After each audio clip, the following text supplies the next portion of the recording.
Well, welcome back to the Unapologetic Podcast. I'm Brandt Merritt. I'm Jonathon Woodyard. We are your co-hosts and only guests and attendees today. We've had a lot of folks on lately, but an exciting one next week.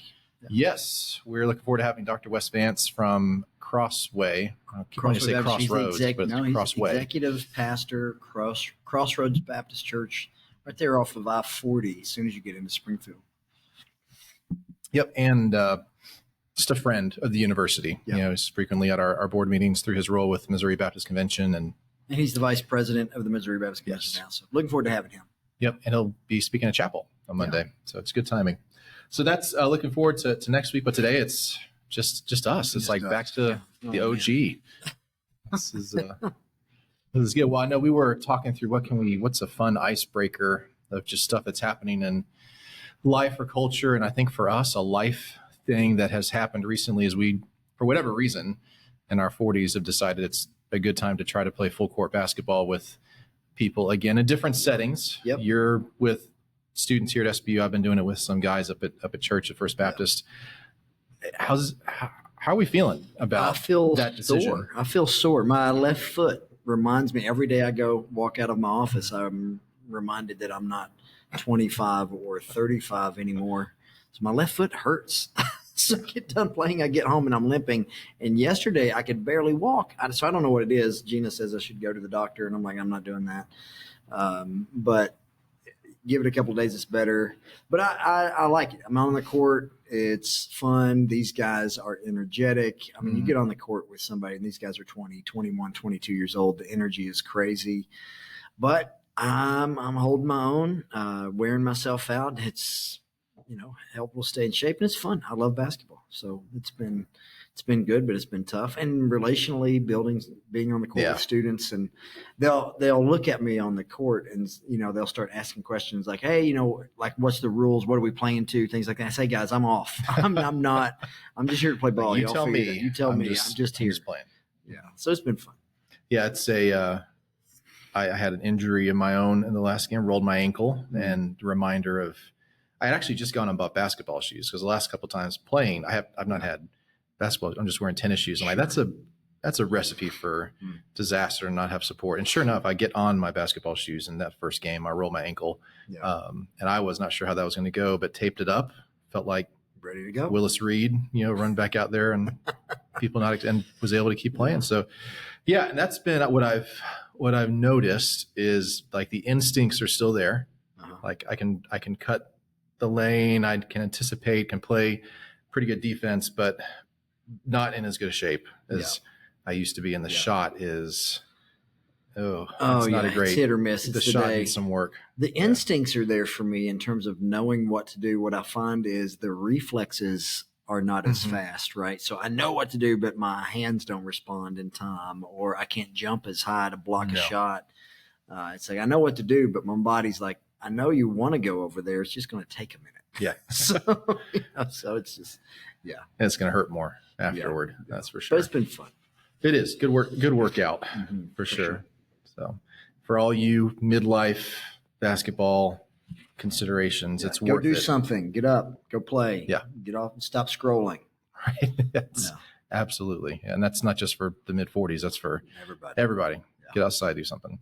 Well, it's been a lot of things happening on campus. Has been an eventful last week or so. A couple of places we can start on just a recap. I think most that's what we wanted to talk through today are just what are some major things that have happened on campus from a student life standpoint, from an enrollment standpoint. We've had some big things. And then we're both digging into some different readings, and there's some interesting things that we're taking away from that. So we're starting with campus piece though. You were front and center in chapel and an after dark this last week. Yeah, this week's been busy for me. A lot of talking. So had a chance to preach in chapel on Monday. And so I had spent the weekend thinking through. I knew what my topic was. Stedman and I had worked through the summer, like what do we want to focus on when we get here? Students are back. What's this semester going to tackle? The theme for chapel, and we landed on servant leadership. I mean, our mission statement, right? We are trying to graduate servant leaders that are ready for a global society. So we want people ready to lead, but we want them to do so as servants, like Jesus, right? Who came not to be served, but to serve by giving his life as a ransom for many. So there's our example. That's what we wanted to lean into. And so my assignment to kick off this kind of theme from my perspective was Philippians chapter 2, and preach a sermon where Paul comes along.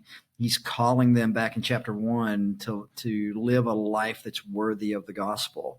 And I think there at the end of Philippians 1, he's saying, live a life worthy of the gospel. And the first way that looks is standing firm in the face of persecution. He tells them even that if they suffer, it's been granted by God, right? Mm-hmm. So just think through that. There's a whole sermon you could preach on. Thank you, yeah, God, for thank you. It's been granted that you suffer. Yeah. So stand firm. That's a life worthy of the gospel. But then I think you get into chapter 2, and this same kind of theme of living a life that's worthy now is couched in terms of being together, being of like mind, being unified. And one of the ways that happens is when a people are less concerned about themselves, but more concerned about others. So I'm concerned about you, and you're concerned about me, and we're concerned about him, or we're all concerned about her. And so this kind of others-oriented life kind of leads to this unity. And you can think about a basketball team or a football team, and people talk about when they love each other, they care for each other, yeah, they're locked in. That's a stronger team to play against. So this kind of others-oriented life that we're called to is a gospel-worthy life. And so what does it look like to live worthy of the gospel? Stand firm and think about others. Be others-oriented, which leads to a whole lot of unity. So tried to unpack that a little bit. Yeah, I thought it was a helpful presentation of it, because you had 6 things that can make it hard or get in the way of us thinking about others first. Like we don't feel like we have enough time. Right. We're tired. We're not taking care of ourselves. And so I thought that was helpful to walk through. Yeah. So it's one thing to call people to be others oriented, but at the same time, we've got to acknowledge that that's not easy. Yeah.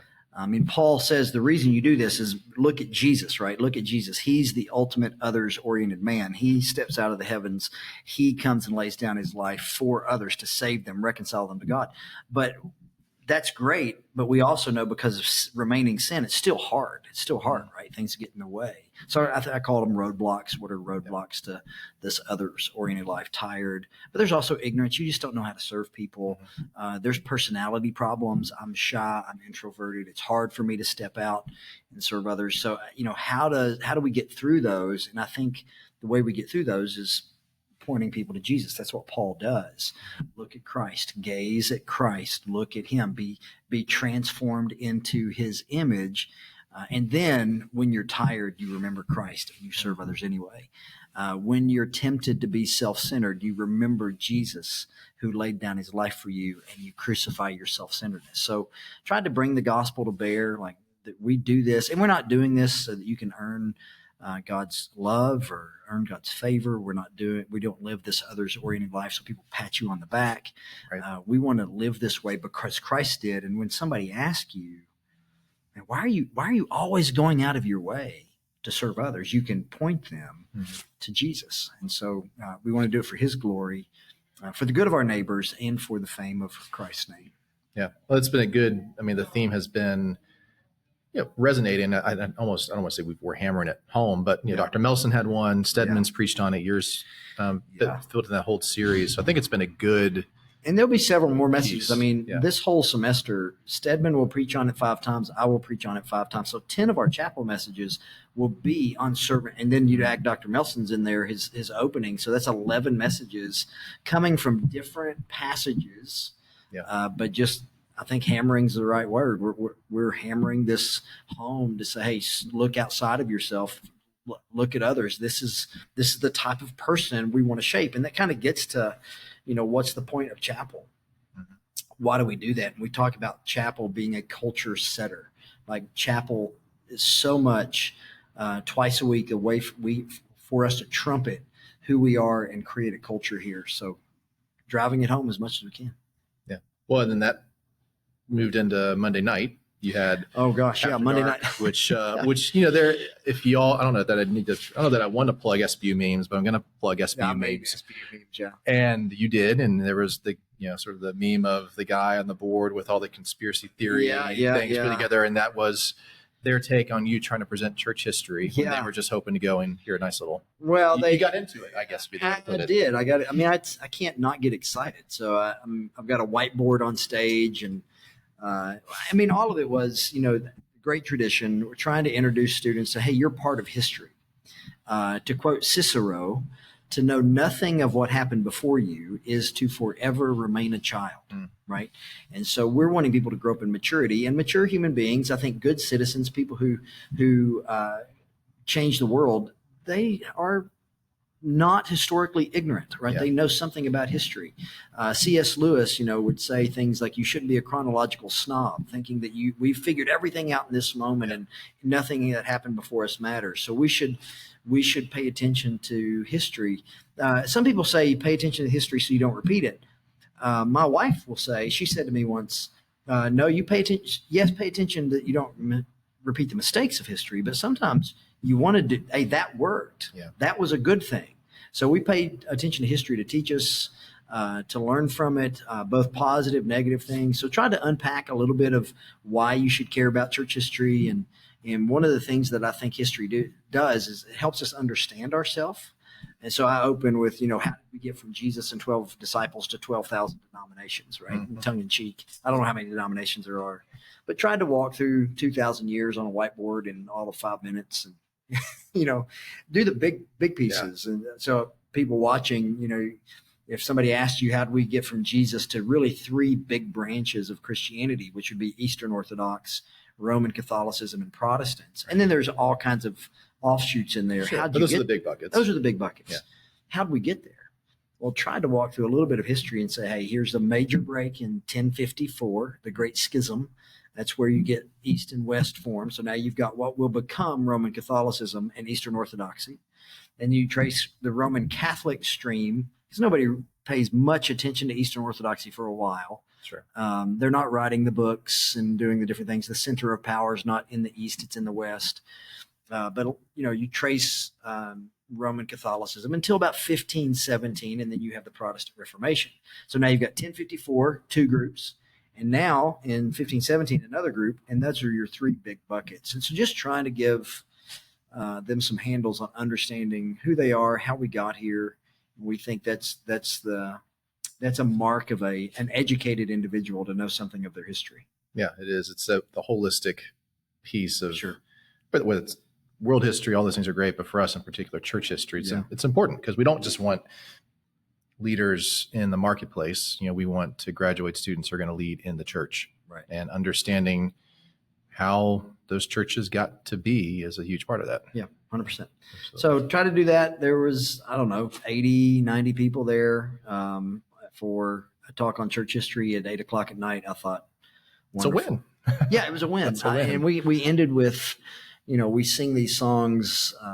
We sang a song at the beginning, It Is Well With My Soul. Mm-hmm. And one of the things I think history does is helps things come alive, adds color.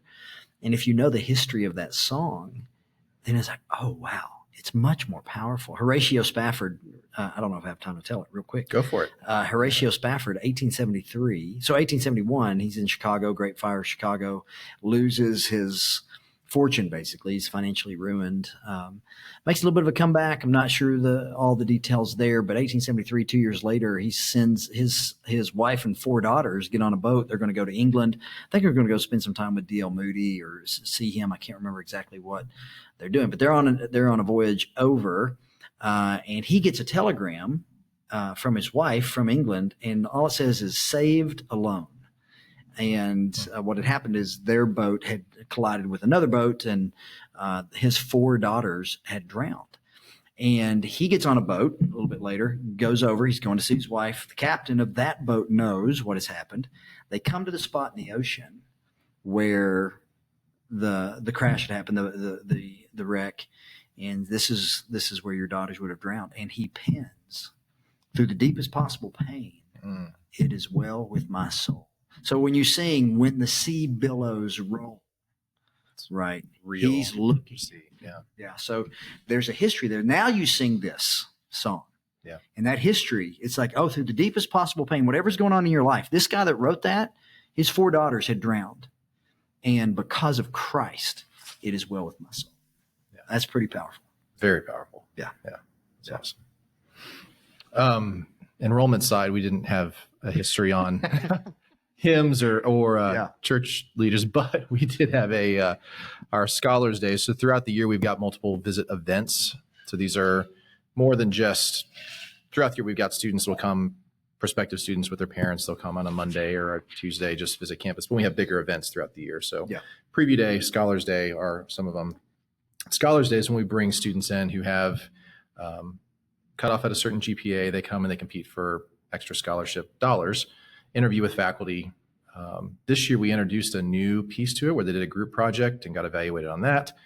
And they get to meet with faculty an extra time. Parents get some extra financial aid, information, next steps. All that to say, it is always one of our bigger events. But this one, with the changes that we made, and just the vibe was different. We had about 95 students, about 180 total guests, and they were here from 8 a.m. until about 2 p.m. And just a great group of students, really engaged, parents really engaged. We usually most of the students that come to this end up coming to SBU. So it's not just a group of students that are kind of interested. These are ones who are really interested, have a really good chance to come. And for them, it's not just a chance for scholarship competition, but it's also they get to interact with each other. It's sort of like a pre-orientation where students get to know each other and make those connections. So you almost have like this mini cohort that comes in as a great core group of students that can impact the whole campus. And just from the top down, from the president, from the students, from faculty, felt like it was a great event. We've got one more coming up March 1st for students who qualified but could not make it to the one in January, hoping for that one to be big as well. But man, just a really encouraging weekend. We met some fans of the podcast listeners. Yes, that's right. From a different state. I can't remember. Yeah, there was some from Texas. And the Perez family was one of them. So that's really encouraging to hear that too, that folks are listening. And then, we go from that one to now we have our next visit event is a showcase, SBU showcase on Monday, February 17th, which that one's unique in that we usually have visit events on the weekend. This one's on a Monday, so you can go to chapel, which is a great benefit. And then again, March 1st, next Scholars Day, and we have a junior preview day in April. Bearcat Days, end of March. So it's in full swing. And then with that is getting financial aid award packages together. So that's our big next step. We're working with the financial aid office. We now know who filed the FAFSA, which is a missing piece that we have to kind of wait for the Department of Education to send us those. We know who has a FAFSA. We're encouraging everyone to fill it out by March 1st, which will be this weekend, because there's some state dollars that require that. And we offer a $500 scholarship for those who file by February 1st. But then all that information gets compiled into award letters that get sent to students. And this is Bolivar undergrad. If you're a graduate student or a Springfield student where scholarshipping operates differently or doesn't exist, really you're charged by your credit hour, you register, you get your bill. If there's any loans or grants, the financial aid office works with you and gets those put together. But this is really for the traditional Bolivar undergraduate student where there are scholarship dollars, anything from athletics to academic. And we put all that in a package, send it, and really help families try to understand and get a picture of what their bottom line is. Awesome. For those who don't know, despite what our sticker price may say, no one pays the sticker price. That's our cost of operating, but then we do have endowment dollars that help offset with scholarships. We have other donors that help offset, and that helps lower the price and to the point where we feel it's really competitive compared to other colleges in the region. I'm paying attention. I know you're looking at me and I'm on my phone. I have to text my wife who's wanting me to go get my kids from school, and I have to remind her that we're recording a podcast. So we need to speed it up. No, we're good. But yeah, great event on Scholars Day and more things coming throughout the week. Well, you mentioned some of the church history piece, which jogged my mind on things that I've been reading and connects to other things that you're reading too. And that's just, I think, always interesting for us to talk through what things we're learning or seeing along the lines of lifelong learners. We're still in that same boat, just like we want students to be. So Reason for God is by Tim Keller, the one that I've been in the most lately. And I mean, him walking through, you talk about, 1000 Eastern Orthodox and Catholicism, but him laying out the justifications and the doubts that so many people have of like, how can I believe the Bible or the Christian religion to be true? And just some of the real practical pieces of, eyewitnesses from the disciples to people around the disciples, people who are named in the apostles' letters and in the gospels themselves. And these people dying for these things. Yes. Yeah. And just the timing of it, where there's a great sermon by Vodi Bakum of Why I Believe the Bible, where he talks about the level of conspiracy that would have had to existed and coordination among monks and scribes and church leaders, and the work that, government leaders would have to do to squash this, because there were manuscripts, there were letters sent from different places with thousands of manuscripts. And so it just is interesting to go back that far. And Keller does a great job of, in his setting of having been a pastor in New York, just such critical non-belief world view that would come into his church. And so he really just got great at fielding those questions. Apologetic piece. So, the apologetic piece. So that's been really encouraging to read. And then he gets into the reason behind it and thinking through just why the Christian worldview makes sense in our soul and aligns with how we experience reality. Yeah, I think one of the things that's helpful about that book, and it's been years since I probably 15 years ago or so, more than I read it. But I guess I can't remember when it came out. A long time ago. Mm-hmm. But one of the things that book did early on was to help me see that the Christian religion is not anti-faith. Anti-reason. Yeah. It's not fideism is the word for that. It's not anti-rational. This makes sense. These things cohere. They hang together. That doesn't mean there's no place for faith and we just make sense of this rationally. Faith is central to the Christian religion, but it's not a blind leap into the dark. God has spoken. Yeah. The heavens declare the glory of God. The skies proclaim his handiwork. He has given us his word, right? So we have a God who's revealed himself, and these things are rationally believable things, but we still exercise faith, but not against all reason. There's reason for these things. They cohere, they make sense. So Keller was really helpful to, these things make sense. You can think about these things. Christianity doesn't require you to shut off your brain. Right. So it was helpful for me. Yeah. And even just thinking through how to live. He pulls from other really good sources and writers. He had a quote from Flannery O'Connor that I'd never read, but makes total sense. Is like, the best way to avoid Jesus is to avoid sin, and that fits into his chapter about grace and what sin is, but how the heart of it isn't not just living a moral life. There are many people who live more moral lives than Christians, but you have to seek Jesus first, and then that will lead to, in most cases, a moral life. But you can't, if you're just trying to avoid sin, you're missing the point. And so he walks through how that matters. I thought that was really good takeaway. Yeah. The other one I've just started reading a little bit, which leans into, I think, some of what you've been looking into. This is a book called The Christian College, A History of Protestant Higher Education in America. Introduction by Mark Knoll, which I've tried to read his, They Knew There Were Pilgrims. I think that was his book of just the... I've read some Knoll. I haven't read that one. It was another early church thing about America. So great historian. He wrote the introduction to this one. This one's by the book by William Ringenberg. And just some of the early chapters have been interesting of how we've talked before. So many colleges were founded from a Christian worldview, as Christians valuing higher education, and whether they were seminaries or not, explicitly training pastors, it was Christians that were starting it. And to just some of the little takeaways I thought were the intentionality of picking rural locations was something I was reading through. We were talking about earlier today of a lot of founders wanting to be away from the cities in the early 1800s because of the corrupting influence that they thought existed, which, there's corrupting influences everywhere, but that is intentional with a lot of people, which, Bolivar, SBU main campus is maybe an offshoot of that, even though a little later, 1878, finding a rural location strategically.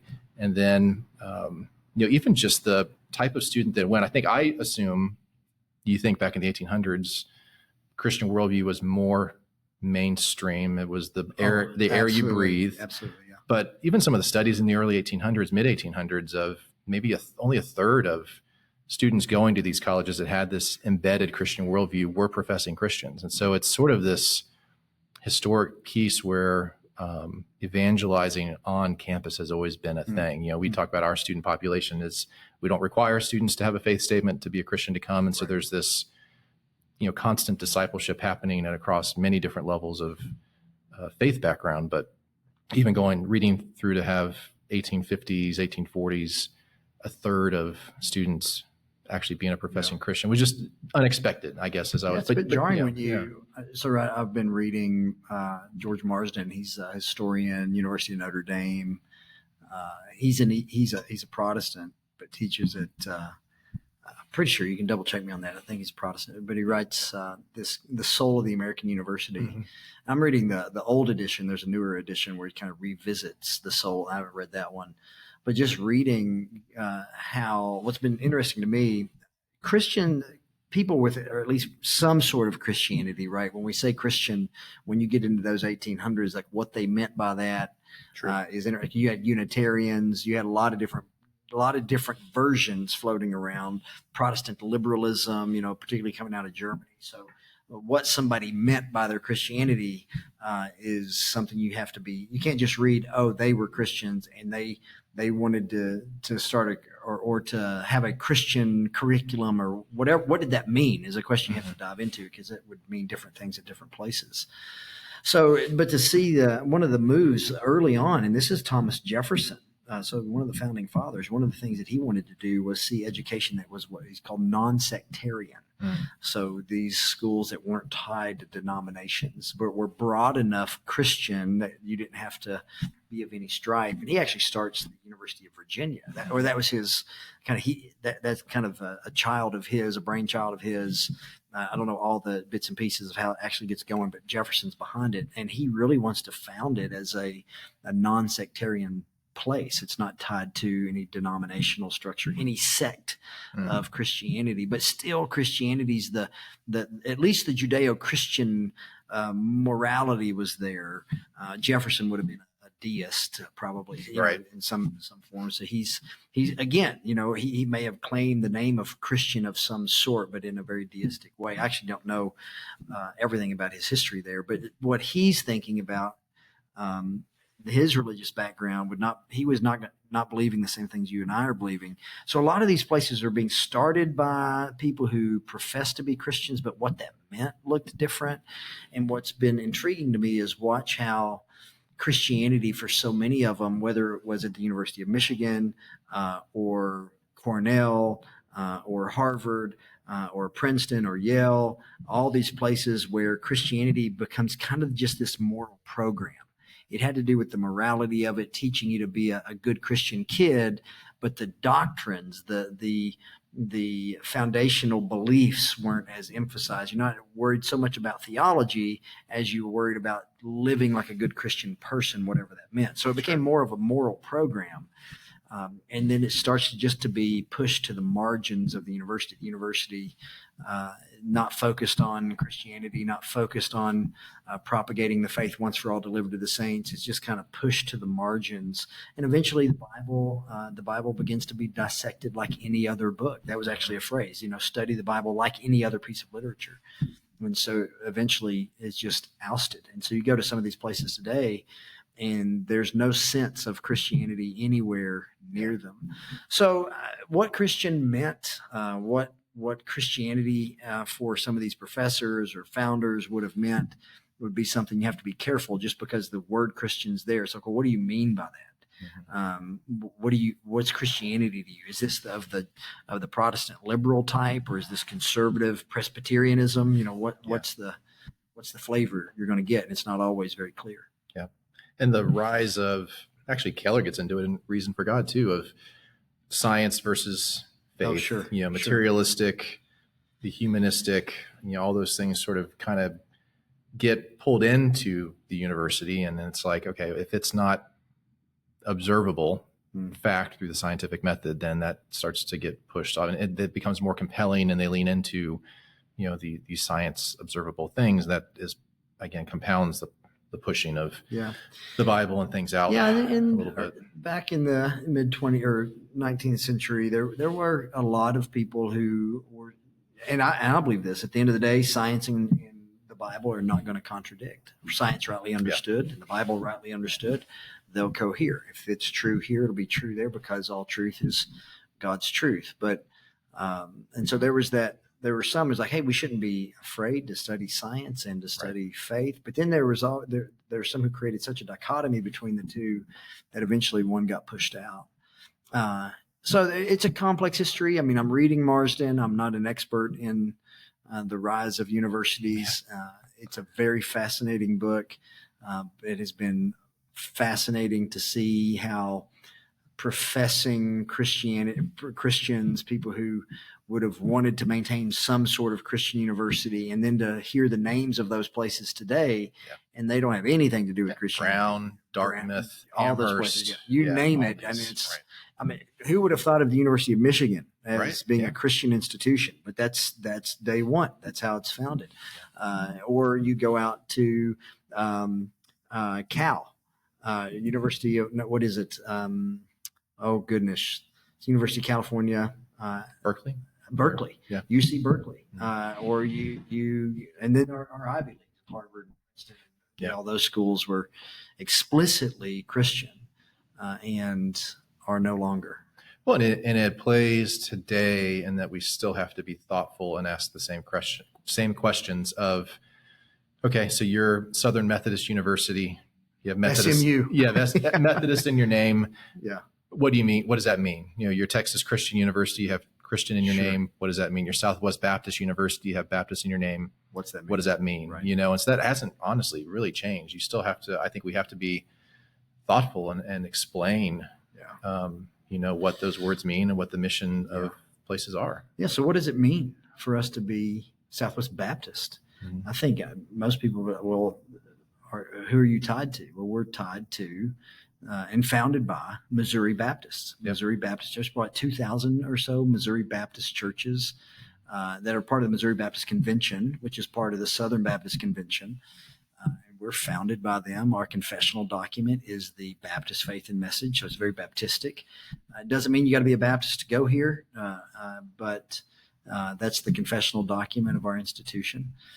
So, it still means something to us. We believe it, we affirm it, and but what it also means to be a Baptist is to believe in the person and work of Jesus Christ. Right. And he's the Savior of the world, and you need to turn from sin and believe in him.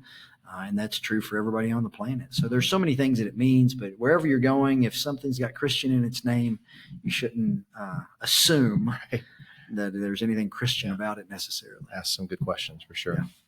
Well, things coming up, you've got a trip coming that's going to be an interesting one, and halfway around the globe. I think will be encouraging for you, taking some students with you. So heading to New Delhi, India. I've never been to New Delhi, massive place from what I understand, and I'm going to teach at a school. There's a ministry called the Glory Project. Actually, a graduate of SBU that started it. Used to be a missionary with the International Mission Board. But they've got a school, a college, university in New Delhi, and they have one of the degrees you can get is in pastoral ministry. So I'm going over to teach a 3-day seminar on preaching. So I'd written a preaching book not long ago. You wrote a preaching book? I did. What's the title? Where can you purchase this preaching book? You can purchase it on Amazon. The Simplicity of Preaching, See, Savor, Say. But I'm going to go over and unpack some of those concepts over 3 days, and they're having a commencement, so to speak. There's supposed to be 50, 60 aspiring pastors in the class, and so I'm taking 3 students who will help facilitate some discussion in small group type settings. So looking forward to spending 3 or 4 days talking about preaching the Bible to pastors, and humbly too. These guys will probably have opportunities to preach in very different settings than I have, and under very different circumstances.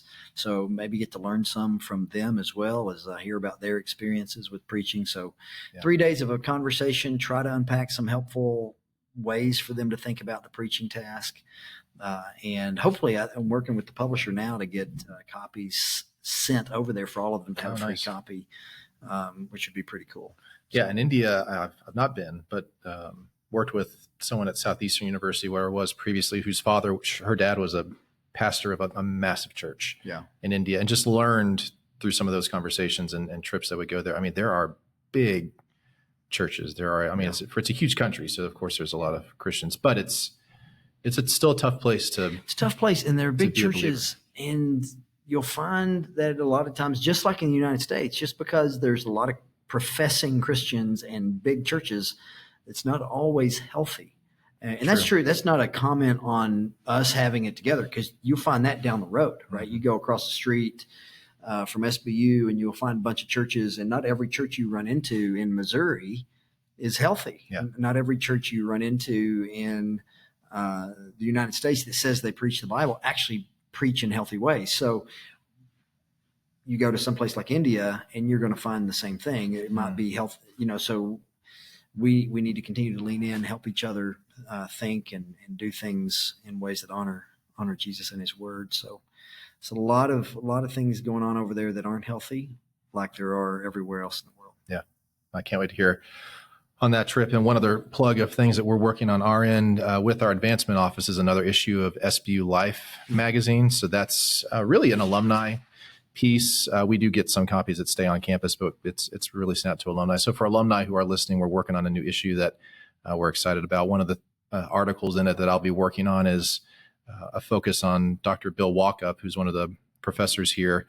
And over his multiple decades of serving at SBU has counseled premarital counseling with over 400 couples. So just there's some cool stories out of that. And it's, I think, a neat thing to honor. And obviously, so many of those couples have led to flourishing marriages and have helped strengthen flourishing churches. And so it's a cool testament to his ministry and that SBU is a culture. I mean, it's cliche on Ring by Spring to talk about Christian college and the marriages that happen. I did find this is really funny. We had one of our admissions counselors had gone to Walmart, the jewelry section of Walmart here in Bolivar, where they have the engagement rings. They also have a little display of SBU stickers or other things. So they're clearly playing to the fact that there are going to be college students here in Bolivar going to look at the jewelry section there in Walmart. So it's shameless. That happens. I mean, I'm doing 2 weddings